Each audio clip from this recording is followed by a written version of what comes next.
মুসলমান ভাইয়েরা বোঝার চেষ্টা করেন, আল্লাহর বান্দা বান্দিরা দুটা সময়ে রবের সামনে দাঁড়ায়, একটা দুনিয়ায় একটা আখেরাতে।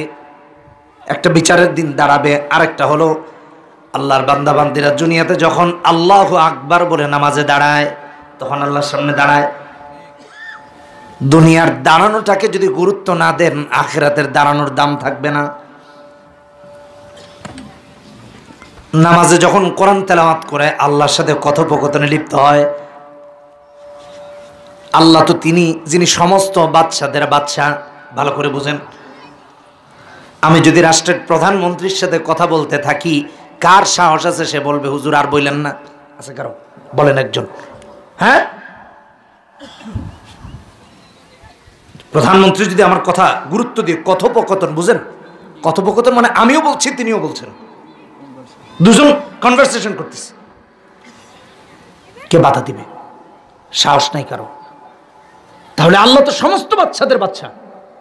আলাইসাল্লাহু বিআহকামিল হাকিম, সূরা 3 এর শেষ আয়াত। তার সাথে আল্লাহর বান্দা কথা বলতেছে, আপনার কত বড় সাহস! আপনি আল্লাহর সাথে কথা বলতে বাধা দিচ্ছেন, কত বড় নাফরমান হলে সম্ভব এটা ভাবুন। একদিনও হয়তো বা এইভাবে চিন্তাই করেন নাই, একদিনও চিন্তা করেন নাই। আমি বুকে হাত দিয়ে বলতে পারি একদিনও এইভাবে চিন্তা করেন নাই। রবের সাথে কথা বলতে কার সাহস আছে বাধা দেওয়ার? আমাকে আপনি বাধা দিচ্ছেন, শয়তান আপনাকে ভ্রষ্ট করে দিয়েছে। এজন্য আপনি বুঝতে পারছেন না কোনটা করা দরকার আর কোনটা করবেন না। আবার একটা শ্রেণী আছে নামাজে দাঁড়ানোর পরে পিছন থেকে কাশাকাশি শুরু করে, চিন্তা করে কইতে তো পারুন না,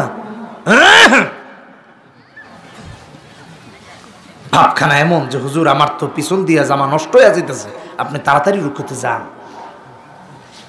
লা হাওলা ওয়ালা কুওয়াতা ইল্লা বিল্লাহ। আর এই মুসল্লিরা দেখবেন, এরা যারা আছে মসজিদের যদি এক কোণা থেকে খালি কাশাকাশি শুরু হয়, শেষ মাথা পর্যন্ত গিয়া শেষ হয়, আর বন্ধ হয় না। একজন ও করে কাশি দেয়, আরেকজনে কয় দোস্ত আমার মনের কথাটা কইছস, হেও কয় হাসতেছি, কিন্তু এটা কত বড় জঘন্য এটা ভাবেন, এটা কত বড় আল্লাহর সাথে বেয়াদবি। আল্লাহ আমাদেরকে হেফাজত করুন। ভাই আমার, মুমিন হইয়া কোরআন না শুনতে চাওয়া এটা মুনাফিকদের দ্বারা সম্ভব, মুমিনের দ্বারা সম্ভব নয়, মুমিনের দ্বারা সম্ভব নয়। অথচ কাফেররা যারা উঠতে বসতে কোরআনের বিরোধিতা করত, তারাও কোরআন শোনার জন্য পাগল হয়ে থাকত। সুবহানাল্লাহ। আর আমরা বিরোধিতা করি।